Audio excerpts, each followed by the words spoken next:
All right, so we are back with another Rewatchables tribute pod. Back with my buddy Josh, and today we are doing quite possibly the most non-rewatchable rewatchable we'll ever do. Not saying that I don't like this movie or that it's not rewatchable, but it's a tough one to get through. It's end of watch, and please, for the love of God, tell me why you want to do this one. Oh, I mean, it's one of my favorite movies of all time. Like, when I see this movie, I have to just stop and watch it, just for me. And at the same time, like, I always see all these movies of, like, like, making cops seem like they're invincible, or, like, making cops seem like the bad guys.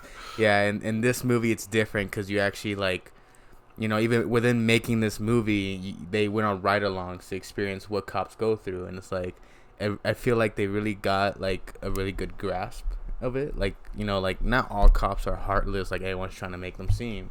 And it's like, this was, like, a good, different perspective on what cops will see. Like, just kind of, like, what to expect. And, like, you kind of get, like, a little harsh reality on what they go through. Even if it's not exactly the same, it's pretty close.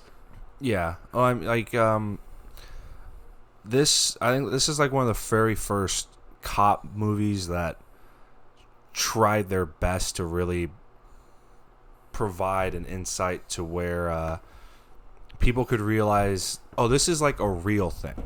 Like, granted, like, a lot of this stuff, I mean, if you work 35 years in any department, you're not going to see this. You're not going to see everything that's covered in this movie throughout your career. Like, it's almost impossible. I mean, the odds just aren't great. But yet in this movie, for the sake of the movie, they get it all done in like an 8-month time period. And even in that standpoint, they even mention in the movie, they're like, there's some officers who go their whole career and never even have to pull their gun. And for them, they're just trying to explain that, they're in South Central. That's where it's supposed to take place. No, it's the Newton Division. I thought it was South Central. It's South Central Los Angeles, but Yeah. it's their like Newton Division, which is like the highest like gang and like drug area in Los Angeles. And so that's the place where you feel like you're gonna see most of that. And so that's why it kind of seems more like this. They're kind of explaining in the movie why they go through this stuff. Yeah, Shootin Newtown, baby. They even say it in the movie. Yeah, and so it's like, that's one of the things where it's like, like, not every cop goes to exactly this. Some cops never go through stuff like this, but some cops do. And this is just a perspective on what it may look like. Yeah, and I mean, I remember seeing this in theaters. I think I was like 17. I kind of talked to you before we started recording, but me and my buddy, he's one of my best friends. He's still one of my best friends to this day. We both went and saw it. We both wanted to be cops. Like, yeah, I've been around police officers my whole life. I kind of grew up around it. And, it's just, obviously, that's something I'm still working towards and doing my best to kind of get in. But it's one of the longest processes in the world. It sucks. But, hopefully, if and when I get that call to, get that employment, I'm hoping I don't experience a quarter of what these guys go through, because that's a lot of paperwork and I don't want to deal with it. And yeah, I mean, I think David Ayer, who, I mean, obviously he wrote and directed this thing. I know he's mentioned in a couple interviews that he really wanted to he really wanted to make a cop movie, but everything that he worked on up until this point was it was just on it was on crooked cops, just corrupt bad guys, and he really wanted to focus on heroic good guys and really show what it's like to be an everyday patrol guy. And I think I mean, like I said, I've been around police officers my whole life. Well, for good reasons, family and stuff, but this is, I mean, the way they talk to each other, the way they interact. I mean, this is all, it's pretty accurate. And I don't know. I think we might as well just jump into some of the categories, because there's not a lot, but a lot of detail to get into with some of them. I mean, something I just wanted to throw in, this movie, to me, I thought it was beautifully shot. And knowing that the budget was only $7 million, Yeah, it was 7.5 plus RMP. Yeah, and then at the same time, he only went to low, low studios, to bring up the idea, and I know he explained kind of why he did that, and the reason for it was a lot of things that they did in the movie, or in this movie, it was just, if they wanted to change something, they have to go through so many offices, so many like process to be able to change one little scene. Mm-hmm. But in this case, since he's using a small studio with a low budget, it just goes through him, and whatever he decides, it goes. He didn't have to go through a huge process, delay filming and all that. He just did what he wanted to do. There's a scene in the movie that was not supposed to be in the movie originally, and they wrote it in a day, and they set it up in a day. And, it took a day to shoot that whole thing, and it's a pretty cool scene to watch. I mean, we can get into it in a half-assed internet research, because I did a little research, but I haven't gone that far with that scene, so we can save that for later. Yeah. And you can probably throw that in there, because I only have a couple for half-assed internet research. But yeah, I mean, David Ayer. I mean, before we get in the categories, we can talk about it. They shot this thing with like 4 different cameras. So obviously they used the handheld that Gyllenhaal uses for like the overall purpose of the movie. Of he's working on his bachelor's. It's a film project that he's working on. So there's that, and they use the body cams, but they're not actually wearing body cams, which is funny. And then the 4th is just an actual shooting camera. Yeah. And they go in and out between all 4. And I think the most interesting one was the body cams, and I wish Los Angeles had body cams at this point when this movie came out, or when they were in production, because I think that would have been a lot better. Because there's a show, I don't know if you watched, it's called The Rookie with Nathan Fillion. It's one of my favorite shows. It's a comedy, but it's one of those things where it's also a very accurate depiction of policing in Los Angeles.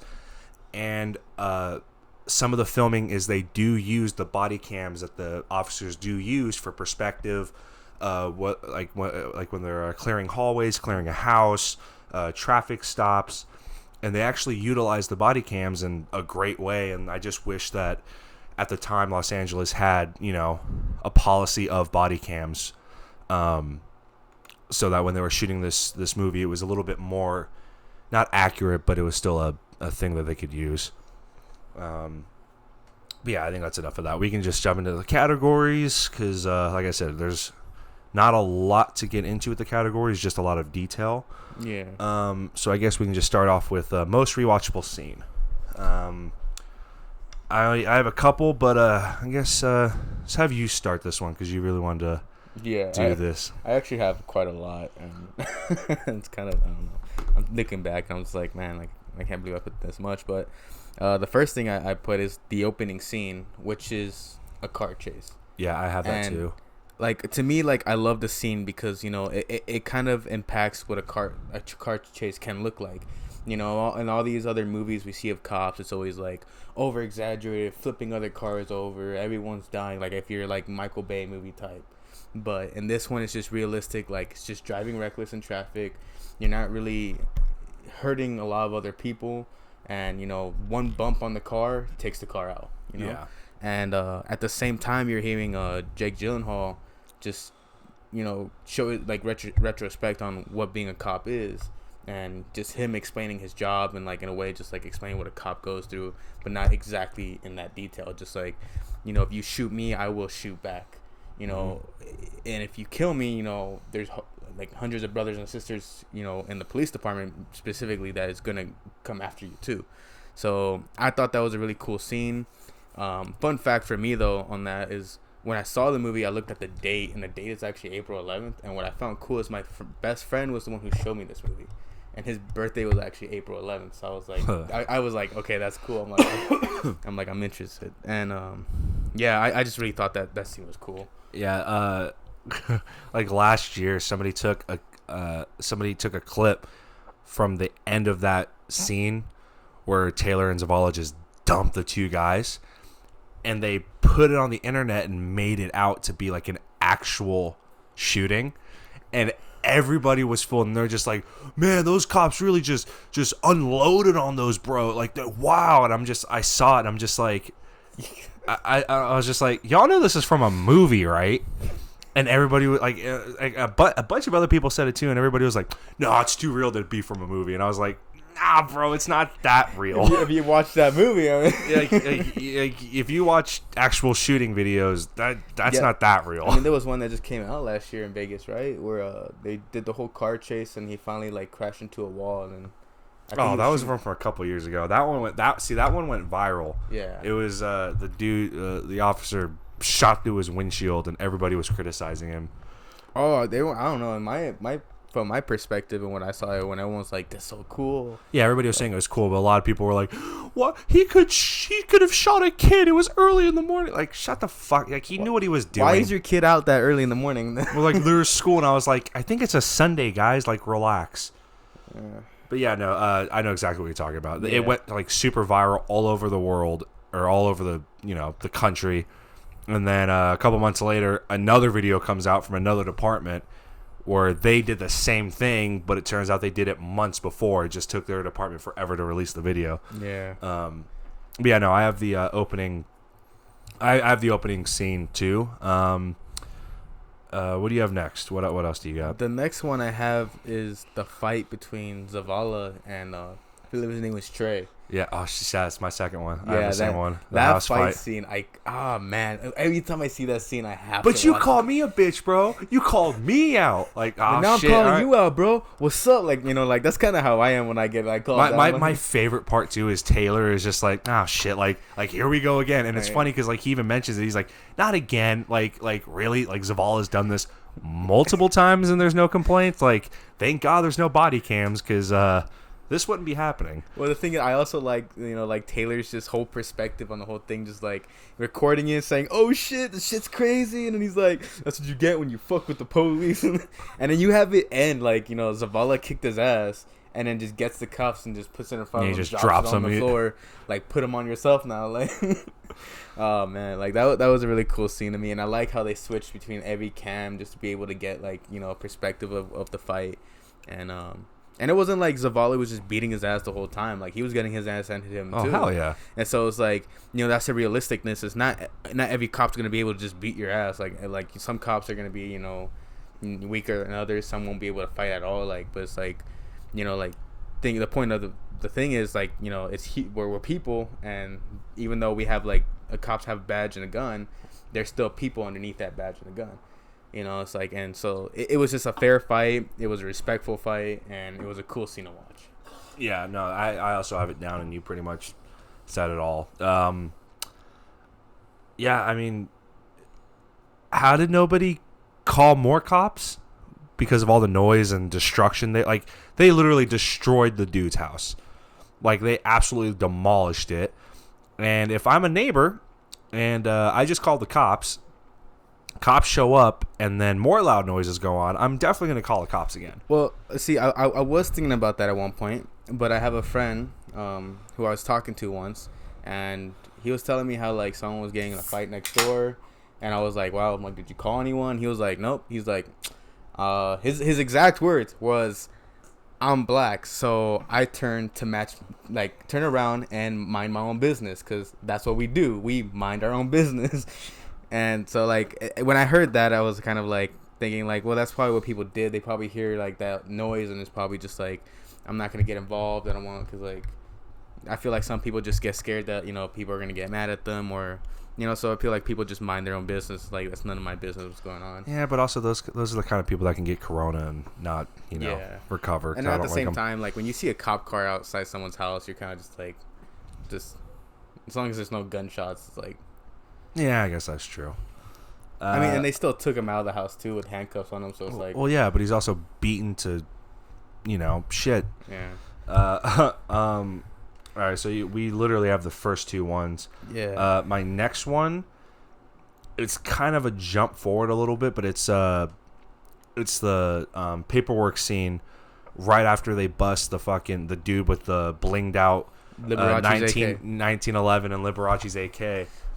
And I just think it's one of the funnier scenes because Taylor, it's literally how I am, where he was just like, where Zavala says to him, he's like, after the captain shows, he's like, "Oh, good work, guys."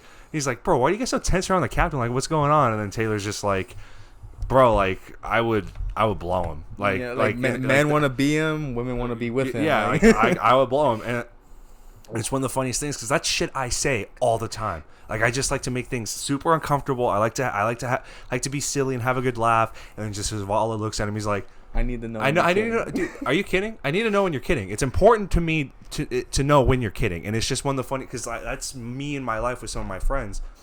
Yeah. And then I like how that scene kind of ends too with like he's gonna take Janet to like the film harmonic, and he's like, "All right, enjoy your white people." Oh shit. yeah. And he's like, I'll bring you back a burrito. Like, yeah, he just leaves him with the fucking. With all the paperwork. Yeah, and Zavala can't write. You know? Yeah, and he just like, "Yeah, I'll bring you a burrito." Like, "I'll bring you a burrito," and it's so funny. Yeah. I actually, for my third scene, well, I don't know if you're done with that scene yet. No, it was just gonna lead into another scene that I had that just goes off of their banter. Oh. It was it's actually before they bust Liberace's AK guy. Let me guess. Big Evil intro. No, I actually I don't even have that scene. Oh, okay. At all. I actually put that scene because I actually thought it was pretty cool, because like like you see Big Evil before this scene, but like this is where you see like kind of like he's not scared, he's not gonna like die down, like the cops all like they roll up fully packed, like it was like what like there's a couple it's I would say it's like Taylor Zavala and then I think Van Houser and his rookie. And then also and then Cody and Davis. Yeah. And it's like they all show up and they're just, at this party, loud music, girls dancing, there's obviously drugs there. And then like they hide all the guns in the house, like as soon as the cops pull up, and it's like he asked them the question, like, Mr. Big Evil, like, why they call you Big Evil? He's like, my evil big. Yeah. Idiot.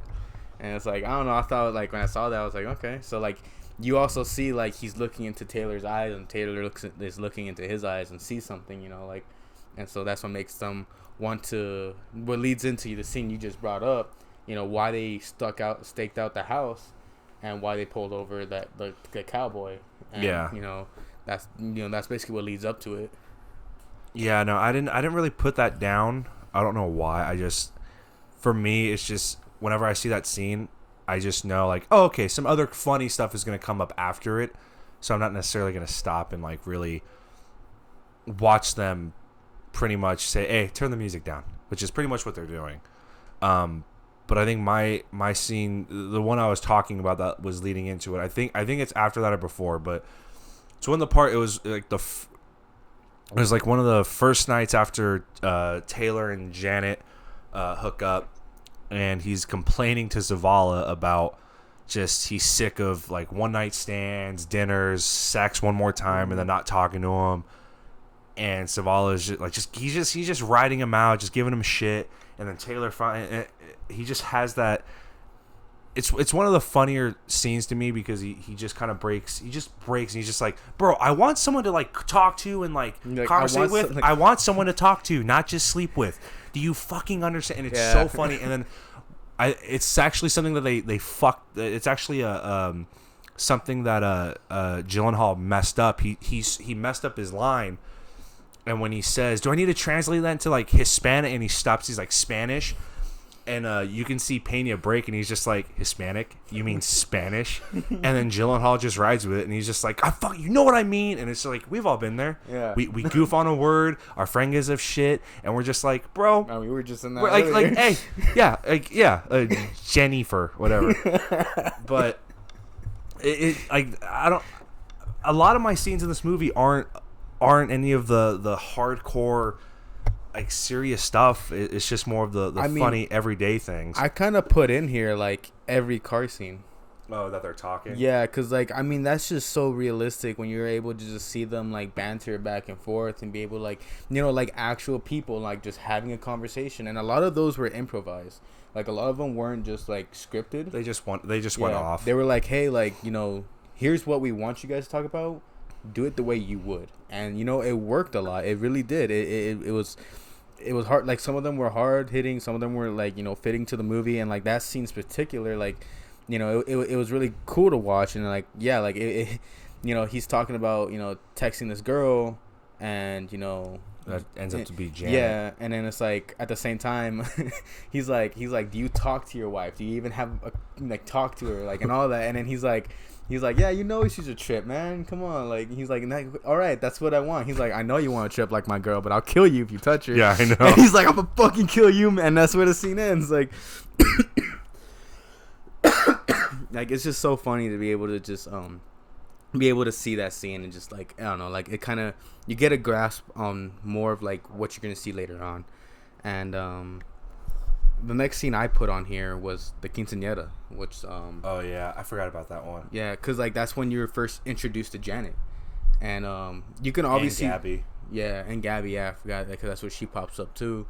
And then you're kind of seeing Taylor trying, like, hoping that they like her, and, like, you know, like, Zavala's kind of, like, telling her, like, a little bit of background about his family, because it's his niece's quinceañera. So it's like, oh, like, you know, family, like, this person drinks, that person drinks, like, you know, like, this is how the family works. And she's like, the same way, like, you mess with one of the family, you mess the whole family. And he's like, yeah, you just described Mexican people. And it was like, I like that line. And it was like, you know, like, he's saying, like, all you hear is Gabby say, like, I like her, Brian. And then, you know, Taylor's just like, you know, he smiles, and then, like, Zavala says, like, good job, man, like, you picked, like, the right girl this time. Yeah. That's kind of funny, because I think we all have relationships with our friends like that, to where they want us to be with somebody that's cool, that they can also be around and not have to worry about them not, you know, attributing to the conversation or kind of just being a buzzkill. And I mean, that's how one of my really good friends is. She constantly tells me, hey, the next person you start either talking to, dating, you're gonna introduce me to her first, because I'll tell you right away if I like her or not, or if she's crazy or this. And it's like, the first time she said it to me was one of the funniest but yet most like genuine things, because it's true. Like, you have to be with people that your friends like, that your friends not approve of, because at the end of the day, it's up to you to make that decision for yourself. But your friends do matter when it comes to dating, or, you know, pre-dating somebody. And Zavala and Zavala especially, and Gabby, they really show that, especially when Taylor first tells him, he's like, yeah, like, when he's like, oh, who you texting, like we were talking, like, who you texting, and he's like, oh, it's just one girl, and he was like, oh, that same bitch, you know, like, yeah. and then he grabs his phone, and he's like, oh yeah, who is it? Taylor doesn't want to break, and he finally grabs his phone. He's like, Janet, did you run her? Like, did you check, make sure she's clean? And it's just, and, like, that's literally, yeah. And again, that's how one of my buddies, like I said, one of my best friends, there's been a couple times where he's just been like, bro, do you want me to run her? And I'm just like, nah, you're all good. It's a joke, because, you know, legally he can't. Yeah. You know, it's because, you know, the department has his you know, his search history and everything on his work computer. But it's just one of those things where, like, people are joking, but, you know, they, like, there's some truth behind it, that we're just like, do you want me to find some dirt? Do you want to make sure she's cool? Like, and that means a lot, and they really hit on it. Yeah. And also, it's like the instance, like, I mean, for, like, someone like me, like, you know, like, like, I know my parents don't approve of anything I do, even good or bad. So I'm more like my friends don't have to approve of who I date, but they can, like, it is a big thing for me if you at least try to get along with my friends, or if my friends try to get along with you. You know, like, there's girls I've dated in the past where my friends are like, I don't like her, but if you want to be with her, that's up to you. Yeah. And then I've had that too. Yeah, and then it ends shitty, and I'm just like, I should have fucking listened to you. I was like, I shouldn't have continued. Yeah, but see, I'm still stubborn. I'm just like, nah, I still wouldn't listen to you. Yeah, well, I mean, I was like, I should have listened to you, but, like, then I mess up again, because I'm, like, talking to a girl that they don't like, and then it's like, same thing happens, and it's like, okay, I really should have listened to you this time. Next time, I promise I will. And then, you know, the next time, it didn't. Yeah. So it's like, it happens like that, and, like, that's why for me, it's like sometimes, like, introducing a girl to my friends is, like, really important. And it's like it's one of those big times because it's like, like I really want you guys to get along. You're part of my life, and if one day you're gonna become my whole life, I want you to be part of that life. Yeah, no, I get it, and that's how a lot of us feel. Yeah. I mean, I would probably just put down every scene between Taylor and Zavala in the car. Yeah. It's just super rewatchable. It's super fun. I mean, you have what do you white people talk about? Like, oh, do you want to hear a story? Like a story about this, and a story about that, and a story about this. Well, it's better than did you try that new flavored coffee? Like the baristas are excellent. Like, yeah, and they just rib on each other, and then there's one more that I really like. Well, there's one I can think of, but it's one of my most I have that scene too. I mean, we can just kind of move along with this. I only have like 3 more. I'll just run them off. Taylor and Janet's wedding. Mm-hmm. Yeah, where there's sergeants there too, and he's talking to the other Marines. Yeah, and he's super hammered, and he shouldn't be saying a lot of the stuff he's saying, but he's trying to make a point. And then I have the end shootout, the entire 10-12 minute sequence, and then my last scene is at the very end, where after Zavala's funeral and all that, they go the flashback to earlier that day, like the day of the shooting, and it's earlier, and it's the end story that Zavala tells Taylor. And one of the reasons why I like that scene, probably my favorite scene of the movie, is because it shows you just how quickly shit can go from I heard my girlfriend's parents fuck on like above me. Yeah. To you're dead. Like, it just shows you how quickly things can turn, and how prepared you have to be. From what it seems like is, Taylor's the only one who knows about that, because he even said he hasn't told his wife, and it seems like the closest person he's been to at that time was Taylor. So it's like, yeah, and that story literally died with Zavala. Yeah, but that's just those are my scenes. I just have that last end scene is probably my favorite one, because it just really puts into perspective police work and what can happen, and how at any moment, especially as an officer, it can be taken from you and there's nothing you can do about it. Do you have any more that you wanted to I'm gonna just rush through them, because I still have like a lot more, but I do have the fire scene, and that scene I just find really cool. Just the way they go through the house, they're ducked down, they're trying to save the kid.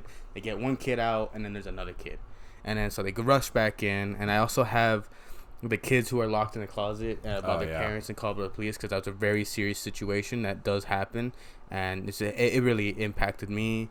I have the house raid when they raided the Cowboys, like the second cowboy. Yeah, the second Cowboy's house. This was after the fire scene, and in between those scenes there was a store scene, and that store scene is what I'm talking about they shot it in one day. But we'll get into that a little bit later.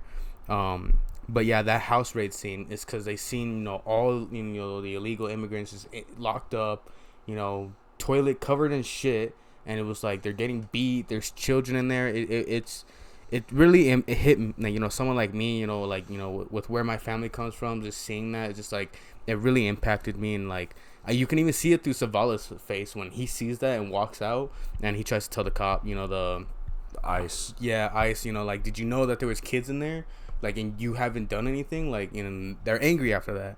And then the next one I had was also the wedding, because it was really good scene. You get to see a lot, and you also get a scene with Taylor and Zavala, where Taylor, like, Zavala is telling Taylor, like, you better take care of him, man, because you're a piece of shit, and I know you're a piece of shit. He's like, but if anything happens to you, I'm gonna take care of her, and I'm gonna take care of your kids. And that's a really impactful scene, because like I'm the same way with my friend. I'm like, hey, I know you're a piece of shit, because you're a piece of shit, but I'm like, you're my piece of shit. So like, yeah, that's all of us. Yeah, and then that end scene where they're in the fight, like trying to escape the house. That was really cool to me. It was really good. It was really intense, and just the end of that scene was just Zavala, because I feel like because Zavala was in front of Taylor's body is why Taylor's like that. It is. Yeah, and took the brunt of everything. Yeah, and it's like he gave his life for Taylor, and it was really cool. And then the funeral scene, that scene I cannot get through without crying. Like I keep crying through that fucking scene, and it's just something that impacts me hard because all you hear Taylor say is like one sentence at his funeral, and it's just he's my brother. Yeah, he was my brother, and it's like it really impacted. And then that last car scene, yeah, I did put that in there because it really did show how good of a day can go to shit in just the instant. Like, you know, like it just impacted so hard. It went so heavy, and it honestly, it really did show a lot. And I was just, I don't know, I really did love watching that scene. I died laughing at it right after crying. Like, yeah, like it's one of those scenes where it's like you hear about it, and it's like it's something you and your friends will talk about, and it's like shit. Like it was just really cool, and I really loved that whole thing. Yeah, well, I mean, these are all a lot of good scenes. I don't want to cop out and make it a cheat, but obviously, because we have to vote on it or pretty much come to an agreement. But I would honestly nominate the very last last conversation as one, and then kind of bunch in all the rest as another, as the most rewatchable. But I'd probably go with the very last conversation at the end as my most rewatchable. What about like what are you gonna pick? I like putting that last car scene because I feel like the thing about that scene as well is that not only is it just showing how good of a day can go bad, but you're also seeing how close they were. You know, you're seeing how much like, you know, they're laughing together. You know, it's like they're talking about something that's like, you know, really funny, and it's like they're having a good time, and it's like you're really seeing the human nature of a cop, and it's like, you know, it's like it's just like something he did stupid in high school. You know, it's like it's just like it's funny. It's really cool. I really love the scene. You know, it was a good way to end the movie because when you see that scene, it's kind of just like it didn't end on like the worst ending. It didn't end like on a sad ending. It ended on a funny note. But like even though you know like Zavala is dead, it's like it was still a great scene to watch, and I really nominate that one as, you know. Yeah, well, I guess that might be our winner then. God, this category always is the one that takes so long. It's always the scenes. Because it's kind of like, you know, it's the brunt of them. Yeah. All right, well, that's our pick for most rewatchable scene is just that end conversation. If you guys don't know what we're talking about, just go to YouTube and just type in end of watch, end scene. You'll know exactly. It's absolutely hilarious. All right, well, I think the rest of the categories will probably go by pretty quick because, I mean, me personally, I don't really have a lot to them. But our next one up is the Dion Waiters Heat Check. I only have two nominees. I have Anna Kendrick and Cody Horn, who played Officer Davis. Which award? The Dion Waiters, the Heat Check. Person that did the most with the least amount of screen time. Oh, okay. I have Anna Kendrick and Cody Horn, who plays Officer Davis. She's the one that after Van Houser and his rookie get like beat to death. Oh, and they ask like, "Do you have a soul?" She's like, "Yeah, we do. We just leave it at home." Yeah. The main one, she was like, she's never gonna make probation. Like her, I think she's only in like 3 or 4 scenes, but she's absolutely hilarious because she's constantly giving them the most amounts of shit.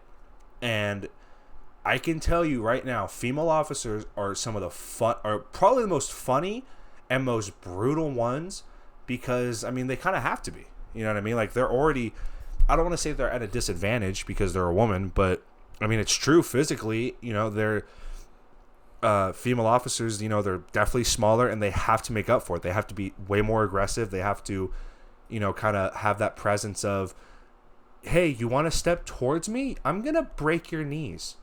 And yeah, I just really love the Davis character. But Anna Kendrick, I think, is just, I mean, I already love her. She's one of my favorite people. And I don't know. I think Anna Kendrick, she has a little bit, she pretty much has the right amount of scenes for somebody for this category. Yeah, I mean, I would go with Davis just because, like, yeah, you're right. She gives them the most shit. We'll be able to pause. Okay. Just give me a second. All right, guys. We got to. We can't really pause here, so I guess I'll just keep talking. Yeah, no. I think I wish there was more people that had a little bit more to do, but this is just a movie that is completely about two guys, and I think this is like the definition of, if you're not in more than one or two scenes, you're not going to be remembered in this movie. And I think that's why you could even make a case for Frank Grillo, who plays the sergeant, but other than that, like I said, I just have the two. Josh is back, by the way. I just have the two. I just have Anna Kendrick and Cody Horn, and I'm almost just going to go with Anna Kendrick. I wanted to go with kind of Cody Horn because, like, Anna Kendrick, to me, she was kind of like, she was important to Taylor's character. And so it's like, for me, I was like, she kind of had to be impactful in a way. But at the same time, I was going with, Cody Davis because I feel like, she had very little scenes. And even then, it was like, her scenes, you really like I could memorize most of her lines. And at the same time, like, she was very serious about her job. Like, she was that cop. Like, whereas, like, it felt like she didn't laugh. And at the same time, it was like, I don't know if she was kissing the sergeant's ass, but like when she was saying she left her soul at home, but it's like, it was just very, I really like seeing her character, and I really I kind of want to see more of her. Like, I don't know if that was just me, but like I really was intrigued by her. I really want to know like who are you like beyond the uniform, beyond the badge. Yeah, well, that'll just be the sequel. End of watch, part 2.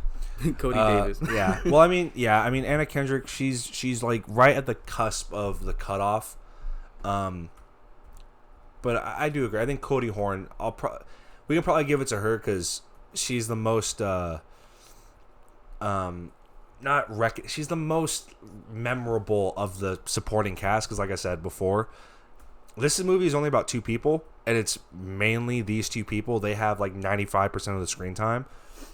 And Officer Davis, when she's on screen, you want to stay and listen because, like I said, she's just constantly talking shit, and she can back it up.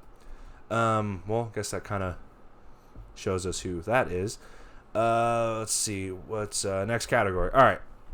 Probably one of my favorite ones. It's the Vincent Hanna They Knew Award for overacting. I only have 3. I put 1. All right, you go, because I want to know who your 1 is. My 1 is Brooke. Oh, God, yeah. Because anytime Brooke is on screen, to me it was just like, dude, how did she become a cop? Or like, how is she even there? Like, she just tested high, bro. Yeah, but like, for what? Stupidity? Because like, nah, she wasn't. It was her first day. She was there for more than a day. Well, the first time we see her, it was her first day. Yeah, it was her first day. She wasn't even there for like 3 months by the time she gets pretty much beaten to death. Yeah, and then it's like, but it's like she's panicking in a situation. There's someone after her, and like she doesn't see a street sign, a house number, nothing. And I'm just like, yeah, but see, I think the person that played her, she's not even on the casting list. I think she did a decent job of like showing like this is what panic is like.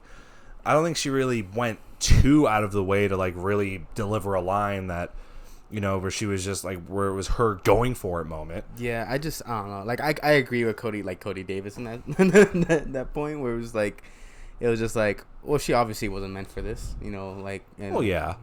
I don't know. I just couldn't stand her. Like anytime she was on screen, I was just very irritated and just frustrated. I don't know. If that was just me. That's your thing. Yeah, no, I only have 3 candidates. I have David Harbour, who played Officer Van Hauser. There's a couple scenes where he's really kind of like, I'm the dick cop. I'm gonna show people what dick cops are like. Like the LAPD has a big cock and it's gonna shove it up your ass. Yeah, like it's just like one of those. But he's also smoking a cigar. Like, why are you smoking? Like, you're on duty. Why are you smoking a cigar? Like you could tell that was him saying like, I'm gonna really, really go all in with the stereotype. Like dick cop, cigar, asshole to his rookie. And then I have Frank Grillo. That wedding scene where he's talking to the Marines. Like, I think he could have toned it down. Like he was really trying to show like, yep, I'm drunk, but I'm gonna have drunk convos with these young men, and I'm gonna really lay it on. Yeah. I'm gonna really lay it on. I'm gonna really show that I'm gonna stumble, and I'm gonna point, and I'm gonna be like, look at you, you're just a fucking kid. Yeah, he saved my life. He took a bullet. Like, hey, dude, you can act a little bit drunk and be better at it. And then the last one is Jake Gyllenhaal. There's only one scene where he's really laying it on. Well, not one scene. There's a couple scenes where, he's interacting with somebody and he's really laying on the I'm a cop giving you orders type, like, cliche that I think he could have just not handled a little better, but he could have made better choices. He could have just, been a little bit more calm. Because nothing's scarier than a cop saying, hey, you move, I'm going to blow your fucking head off, in a calming manner. Yeah. Not in, like, a heightened sense of, like, I'm going to fucking kill you. Like, I mean, at the same time, the way I see it for that situation is it was intense. He was fucking tired prior to that. Well, yeah, I mean, he has an adrenaline spike, but still, like... And it's like, he sees that one of their guys has a knife sticking out of his face. Yeah, so it's like, obviously, this dude's not scared of, like, big guy Van Houser, so it's like... Well, yeah, but it's not necessarily that scene. It's just like I can't... I don't know. There's just a couple lines where, to me, he's really laying it on thick. And the rest of the movie, that same situation, he's not. Yeah. But that's the only reason why. I mean, he also was like that with Trey too, because he was like, "Hey, he's like, you put your hands on me, I will shoot you." Well, yeah, but and like Trey was less like scarier than that dude. Like, I don't know, like Trey, like even though Trey was like hostile, like he wasn't beating on a woman while they were coming up behind him. Yeah. Well, this category also, it's a little tough for this movie because. Like I said, it's a situation where they kind of need to put on their work voice. Yeah. And it just kind of, I mean, I still found a way to work some of these guys in, but I mean, my pick is just David Harbour. Because it's like, you're not smoking a cigar being like, he's literally the cigar smoking, mustache twirling bad guy. He's basically what he is in Stranger Things. Yeah, pretty much. Like this was his audition for Stranger Things, and that's what he is. He's a cop who smokes cigarettes and just. Yeah, but not even cigarettes. A fucking cigar. Yeah, I don't know. Yeah, I'd agree with that. Van Houser was very overdone, and at the same time, when you're first introduced to him, he kind of seems like a little bitch. Yeah, well, he's just been there for a long time. He hates it. He just wants the paycheck. I'm gonna tell Sarge you're filming in here. I know some people like that at work. Yeah. Fuck those guys. Next category, age the best. I'm just gonna run through what I have here. Buddy cop movies, even though it's not funny. Buddy cop movies are usually like comedies, but buddy cop. We haven't really seen something like this in a while. I don't think somebody has done it this well since, and it's been almost 8 years now. The accuracy of police departments, I think, has aged pretty well. Again, same thing. Not a lot of stuff has gotten it right or even close to right. The closest thing was that show I was telling you about earlier, The Rookie. Those are probably the most accurate representations of probably the last 8 years, and it's a shame because you would think there'd be another cop movie that would be coming out that's as good or serious, but there's not, and there hasn't been, and it's a shame. And I mean, my last one is just kind of the lingo and the verbals, like the way they talk to each other, the way they just the way they communicate. I think it's really aged well. It's really it just goes back to the accuracy and how every other cop movie or cop show is just a bunch of bullshit. You can tell they're reading lines and they're not just it just feels like it's forced and everything else. Here in this movie, it feels like it's real. It feels like it's natural. It feels like we're actually watching officers at work through like a camera in their car. Cops. No, even cops feels just super like scripted, and it's just and here it's just like I feel like it's because they're letting known ahead of time, like, hey, so you're gonna be on cops, like.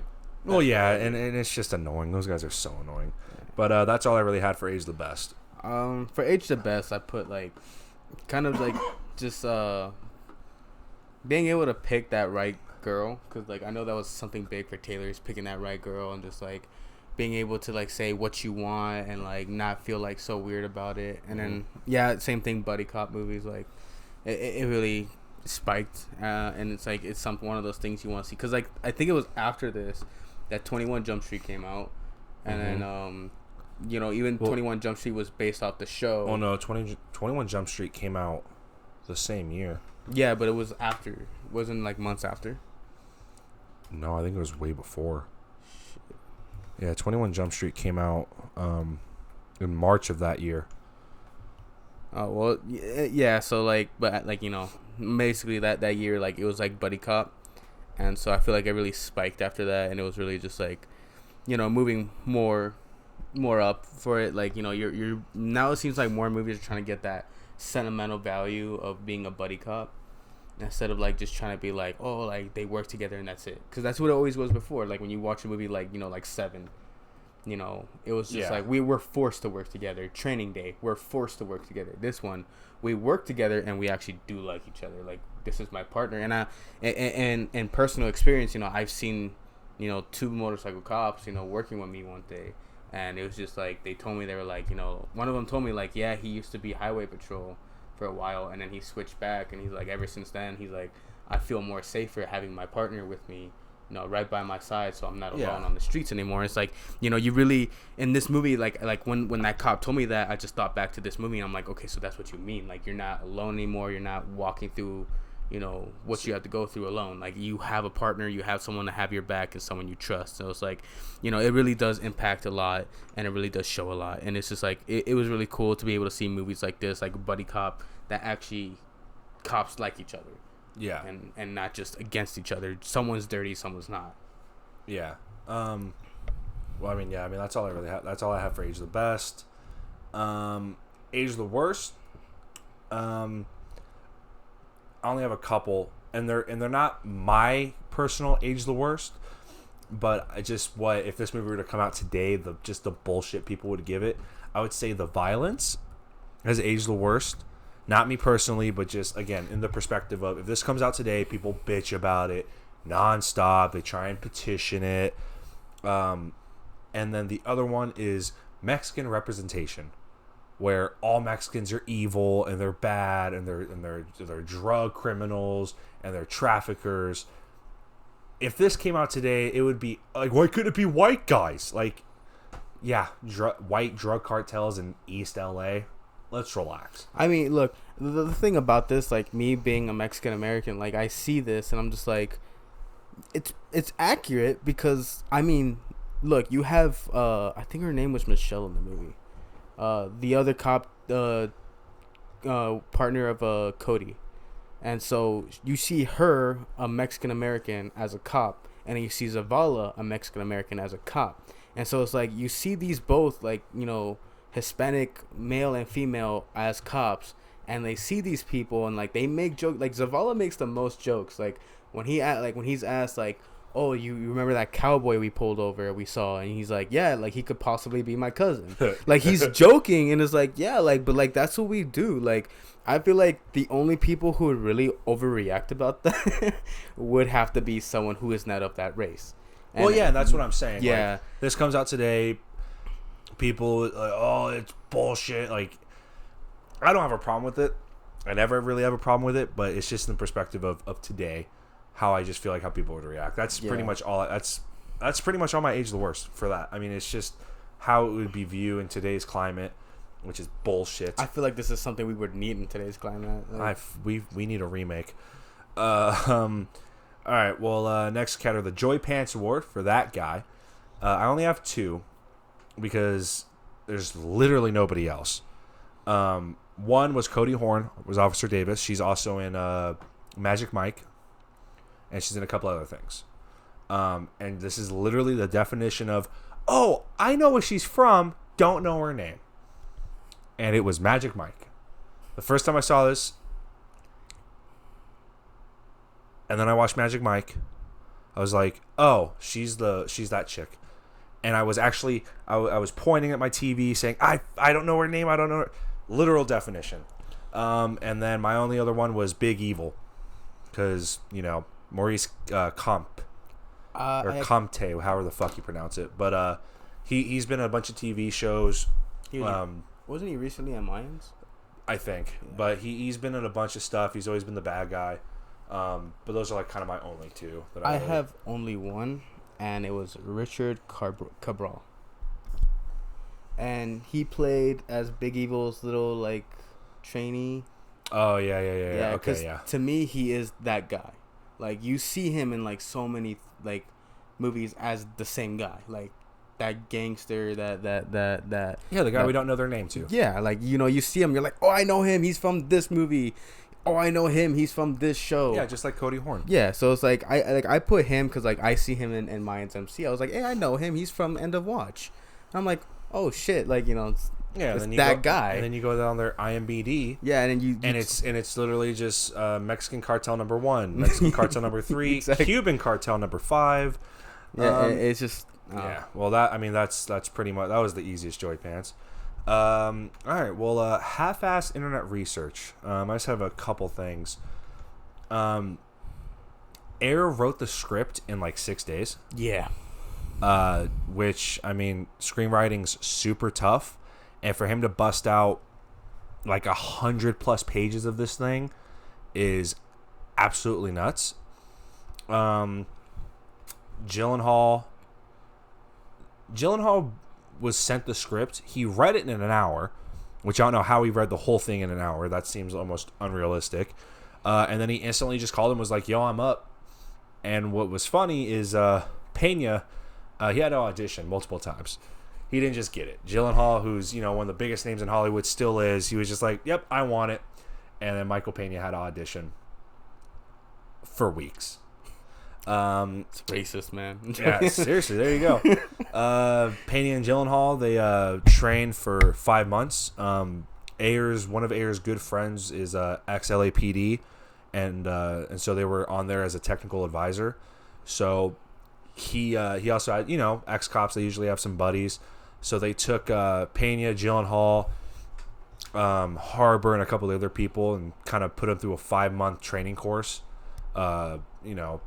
Pursuits, weapons, tactics, radio. They just put him through the ringer, and then Pena and Gyllenhaal also did like 3 to 4 ride-alongs every week. They also for like 5 months for 12 hours. I seen an interview they did with Anna Kendrick. I forgot which talk show it was on, but she brought up the training to it, and she said that Jake Gyllenhaal and Michael Pena multiple times requested to be tasered over and over again to see who can last longer, or to see who can piss themselves. Yeah, that's also not smart, but I believe it. Yeah, she said that's what they kept doing. She's like, the reason why their chemistry was so good on screen was because their chemistry was so similar behind the scenes. Yeah, and I mean, and that's also in here that when Gyllenhaal and Pena started working, they didn't really have that much chemistry, and then throughout the filming, it really picked up. And then once everything was finished, they became really good friends, and to this day, they're really, really good friends. Probably my favorite one, because I think it's just absolutely hilarious. On Gyllenhaal's first ride along, he witnessed a murder during a drug bust. So first ride along, boom, someone shot dead right in front of him, and he didn't stop. He didn't bitch about it. He was just like, all right, well, this is what I signed up for. And then he continued with his 3 to 4 a week for 5 months, 12-hour shifts. Yeah, I mean, there really wasn't a lot to really look up for this movie. I mean, it's all pretty much for me. Right there. What I wanted to get into, what I've been talking about since the beginning, is the one scene, that store scene before they raid the Cowboys' house. Yeah, he's like, go in the house with me. Yeah, that whole scene was written, shot, and finished in a day. So it was something that was last minute thought, because I guess David Ayer saw this store and was like, I want to have a scene here, of them just coming in here and talking. And it was after the fire scene, after they get their awards and everything, and it's just like, hey, hey Sandra, they got the approval and everything. And so as soon as they got the approval, they set up all the cameras where they wanted to set up, and then they went into that store. Like they wrote the scene out, and they were like, "This is what it is, and it's what we're gonna do." And any other studio doing this, big studios, would have made you overly just like extensively get approval for it. But this was all shot in one day. Well, I mean, with not necessarily. I mean, usually big studio, depending on who the director is, a studio usually just kind of butts out. They don't really, unless you're saying, "Hey, I want to add a scene. It's going to be $20 million." Then a studio will be like, "All right, we need a couple days to like look it over, see what's going on." But usually, like small stuff like this, even if it's a big studio and this was a budget of $40 million, if Air saw a convenience store, and honestly, it wouldn't take more than a day to approve. Yeah, it's just if they were like, "Oh, I see this. I want to have a huge shootout in the store." Then then it's kind of like But at the same time, it's like like it would have probably took a long time for because this was just like I want to hear it got done, that was it, and it was done in a day, and it was just like it just showed just this movie was basically wrote out, and I would say counting that day is 7 days. It took 1 week to write this movie. And to shoot it, obviously took longer, but it was like, I don't know, just seeing David Ayer, previous movies, millions of dollars. This movie, $7 million, and to me, it is still one of my favorite movies, and I feel like to a lot of people is one of the most impactful endings. I don't know if it's just me. I feel like for a lot of people, it'll be in the top 10 if they see this movie, and I just really love watching this movie over and over again. I really think it's a movie, if you watch, you'd want to show someone else and be like, this is a movie to watch. And I just could not get over the fact that I love this movie this much. And I previous to this movie, I wanted to become a cop, and then watching this movie just made me want to do it more. And it was just one of those things where it's there's a side that that I'm not gonna always agree with, but it's I do want to commit to this, and this is what really pushed me to be this is what I want to do, this is who I want to be. I get it. Well, that was half-assed internet research for you. Let's see, we really only have a couple more. We'll just go with Apex Mountain. I just had Michael Pena. I mean, everything he did before this, it wasn't this. It wasn't this. After this, he started getting everything. He got Ant-Man. He got a couple other things, it just kind of, it didn't blow him up, but it just showed that he can really act his ass off. After this, he had Gangster Squad, American Hustle, both in 2013. He teams up with David Ayer again for Fury. He's in The Martian, Collateral Beauty, Chips. He's in a lot of stuff. I think prior to this, what I would have considered his Apex Mountain would have been Shooter. Yeah, but even then, it was he didn't impact that movie like he did in this one, because even though he was a pretty big character in that movie. Yeah, I don't think he has to audition much after this movie. Yeah, I think this is where they were just oh, you're him. This is literally you were in this movie, you were great. Yeah, we don't need it. We want you for this movie. Auditioning, he can almost pretty much do whatever he wants. And then I also have David Ayer. Because like I said, he does Fury. You can argue Fury is his Apex Mountain, because after Fury, he does Suicide Squad and a bunch of other stuff, and then Bright. But I think without this, he doesn't get to do Fury. He doesn't get to do Suicide Squad. He doesn't get to do Bright and spend $150 million on Will Smith and Joel Edgerton and make a ridiculous another LA cop movie. That's all I really have for Apex Mountain. I have nothing else. The casting what ifs, I couldn't find anything. I couldn't too. I was really trying. So instead, we're gonna go, and I don't have anything down for this. All I have is recasting couch. So let's recast the two lead roles. I don't have any names down. We're just gonna have to on the spot think of something. Who would you cast as Brian and Zavala? Yeah, on the spot. There you go. I don't have any names down. I don't too, but I'm gonna try to think of something. Because I mean, it's not. That, I mean, it's hard. But this movie comes out today. Who you casting as Brian and Zavala? Yeah, it's a tough one. It is. It's fucking hard. Shit.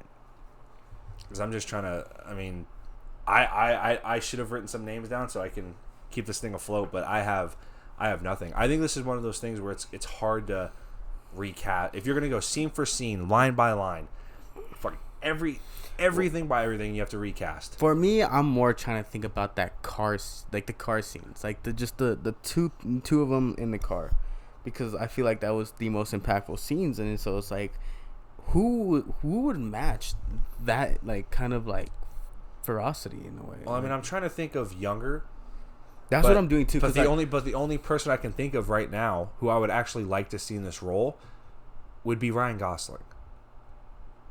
But then who will be his, like, psychic? I don't know. I just know Ryan Gosling would be somebody. Like, I'm a huge Gosling fan. I think seeing Gosling in the Gyllenhaal role would be interesting because they're roughly the same age, and I think he could do it. He could. I don't doubt that.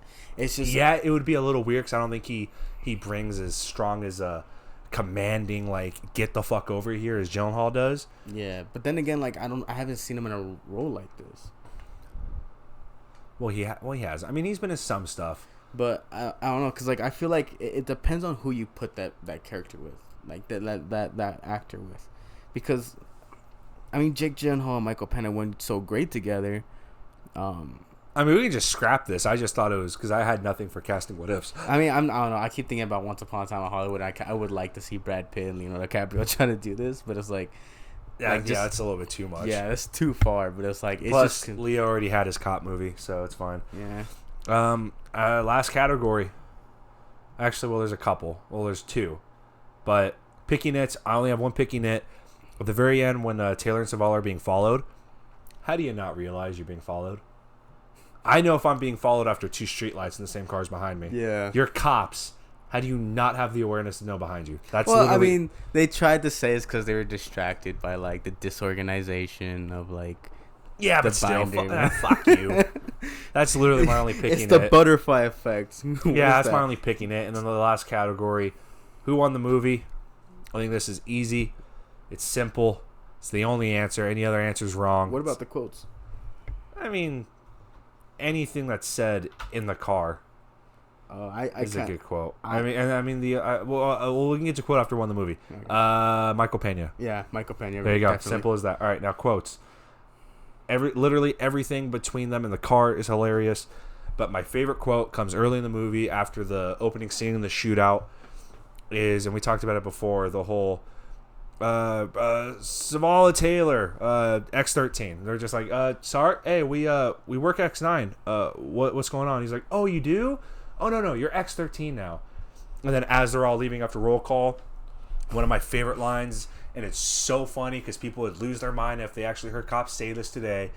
Hey, Sarge, if we shoot someone in X13, can we go back to X9?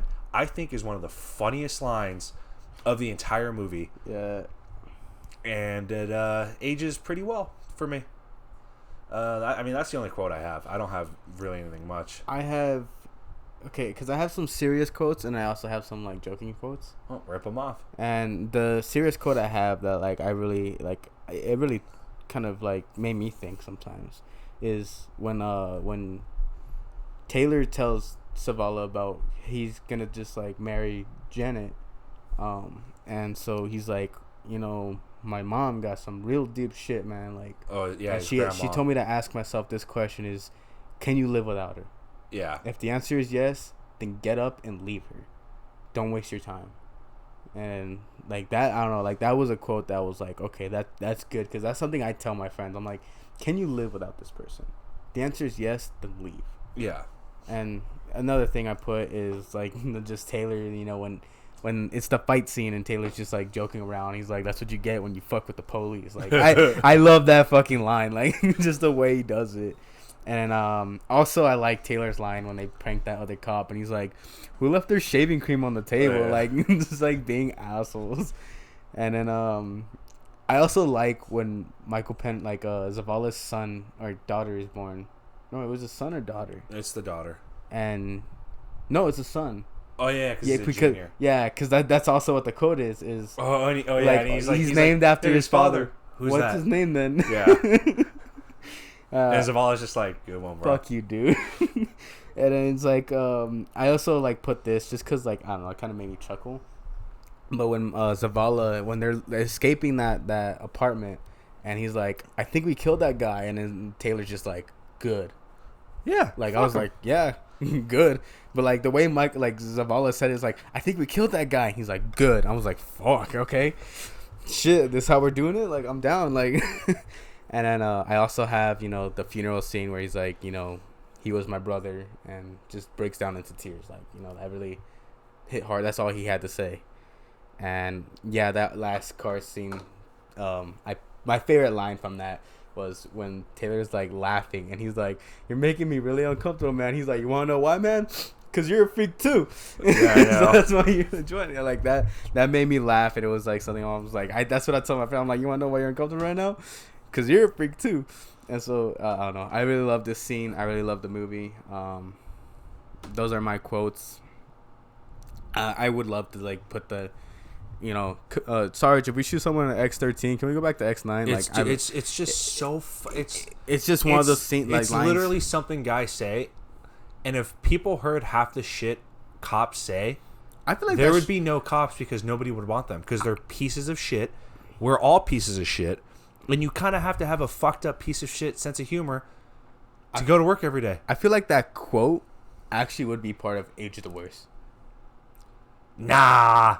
Really? Nah. No, but like, and now, right now, No, like it was terrible back then. It's just, but it would be worse now because of how much it expanded. True, now. yeah. Because now it's 10 times worse, and then they're gonna be like, yeah, because they just want to go out and shoot people. Like, no, fuck you. Like, it's a joke. Like, yeah, I know, and yeah. people don't know what jokes are anymore because they're liberal and stupid. Well, I mean, I think that's it. I think that's all the categories. Well, it is all the categories.